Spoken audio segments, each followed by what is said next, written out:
Hello प्यारे विद्यार्थियों, मैं डॉक्टर भागीरथ मल, arts college, government arts college Sikar, BA part second, paper first.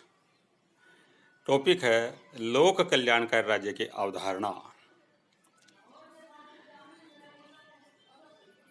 अरस्तु कहते हैं कि राज्य जीवन के लिए अस्तित्व में आया और अच्छे जीवन के लिए उसका अस्तित्व बना हुआ है। यानी राज्य जीवन के लिए अस्तित्व में आया और अच्छे जीवन के लिए उसका अस्तित्व बना हुआ है। यानी राज्य जीवन को अच्छा बनाने के लिए, व्यक्ति के जीवन को अच्छा बनाने के कार्य करे तब राज्य है। राज्य का ये रूप सकारात्मक रूप है। लोक कल्याणकारी राज्य के नाम से ज्ञात होता है। लोक कल्याण के यानी जनता के कल्याण के लिए, सार्वजनिक कल्याण के लिए राज्य द्वारा अधिकाधिक कार्य किए जाएं। इसके परिभाषा के रूप में परिभाषा देखें। लोक कल्याणकारी राज्य की परिभाषा क्या है? एनसाइक्लोपीडिया ऑफ सोशल साइंसेज में कहा गया है, लोक कल्याणकारी राज्य का तात्पर्य एक ऐसे राज्य से है जो अपने सभी नागरिकों को न्यूनतम जीवन स्तर प्रदान करना अपना अनिवार्य उत्तरदायित्व समझता है। यानी हस्तक्षेपवादी राज्य है, वो राज्य को कार्य करने से रोकता है। वह कहता है कि राज्य को व्यक्ति के जीवन में हस्तक्षेप नहीं करना चाहिए, जबकि लोक कल्याणकारी राज्य के विचारक समर्थक ये कहते हैं कि राज्य को सार्वजनिक कल्याण के लिए, व्यक्ति के कल्याण के लिए अधिक से अधिक कार्य करने चाहिए।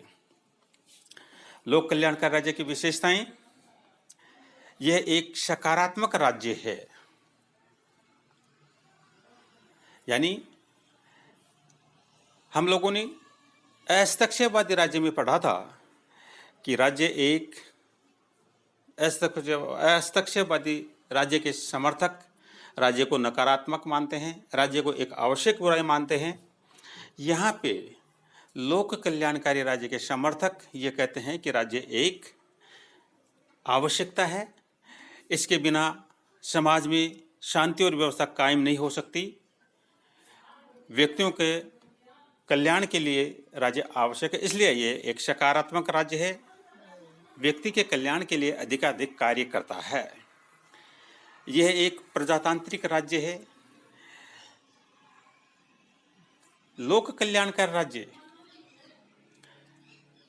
प्रजातांत्रिक राज्य है। प्रजातांत्रिक राज्य से मतलब है कि जनता के ज़्यादा से ज़्यादा कल्याण के लिए, और प्रजातंत्र में बहुमत जिस दल को मिलता है उस दल की सरकार बनती है, और जो बहुमत नहीं मिलता, विपक्ष में बैठता है, वो भी आने वाले समय में अपना राज्य स्थापित करने का प्रयास करता है, उसका अवसर देखता है। तो यहाँ पर लोक कल्याणकारी राज्य जहाँ जहाँ हम देखते हैं, सब जगह प्रजातंत्र, वर्तमान समय में पूरा विश्व प्रजातंत्र की ओर बढ़ रहा है। नेक्स्ट पॉइंट है मिश्रित अर्थव्यवस्था का पक्षधर है लोक कल्याणकारी राज्य।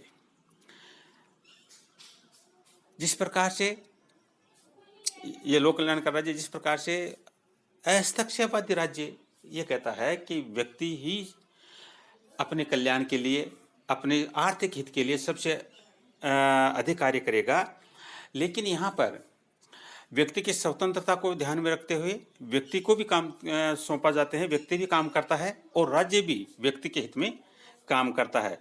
इसलिए मिश्रित अर्थव्यवस्था का पक्षधर है। नेक्स्ट पॉइंट है आर्थिक सुरक्षा प्रदान करता है। लोक कल्याणकारी राज्य व्यक्ति को आर्थिक सुरक्षा प्रदान करता है। आर्थिक सुरक्षा से मतलब है जो गरीब व्यक्ति है या असहाय व्यक्ति है, बीमार व्यक्ति है, उसको आर्थिक सहायता प्रदान कर और जो गांव के अंतिम छोर पे गरीब बैठा हुआ व्यक्ति, उसको भी समाज की मुख्य धारा में लाने का काम हमारा लोक कल्याणकारी राज्य करता है। लोक कल्याणकारी राज्य में आर्थिक सुरक्षा के अंतर्गत जो एक निश्चित आय से अधिक पैसा कमाते हैं, उसके ऊपर राज्य द्वारा टैक्स लगाया जाता है, और जो गरीब वर्ग है उसको आर्थिक सहायता प्रदान की जाती है। नेक्स्ट पॉइंट है सामाजिक सुरक्षा प्रदान करता है। यह है समाज के विभिन्न वर्ग, उनमें किसी प्रकार के वैमनस्यता पैदा न हो। जो गरीब व्यक्ति है, किसी भी प्रकार के जाति, धर्म से, जाति से, लिंग से के अनुरूप या वर्ग से संबंधित किसी भी प्रकार का किसी भी व्यक्ति के साथ असमानता नहीं करता।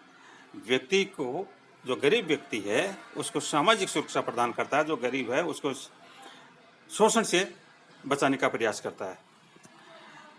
नेक्स्ट पॉइंट है राजनीतिक सुरक्षा प्रदान करना। लोक कल्याणकारी राज्य राजनीतिक सुरक्षा प्रदान करता है। राजनीतिक सुरक्षा प्रदान करने का मतलब ये है कि इसमें व्यक्ति को अपने सरकार चुनने का अधिकार प्रदान करता है। इस प्रकार हमारा जो राज्य है, लोक कल्याणकारी राज्य की विशेषताएं देखते हैं। धन्यवाद। अगली क्लास में हम इसके कार्य देखेंगे।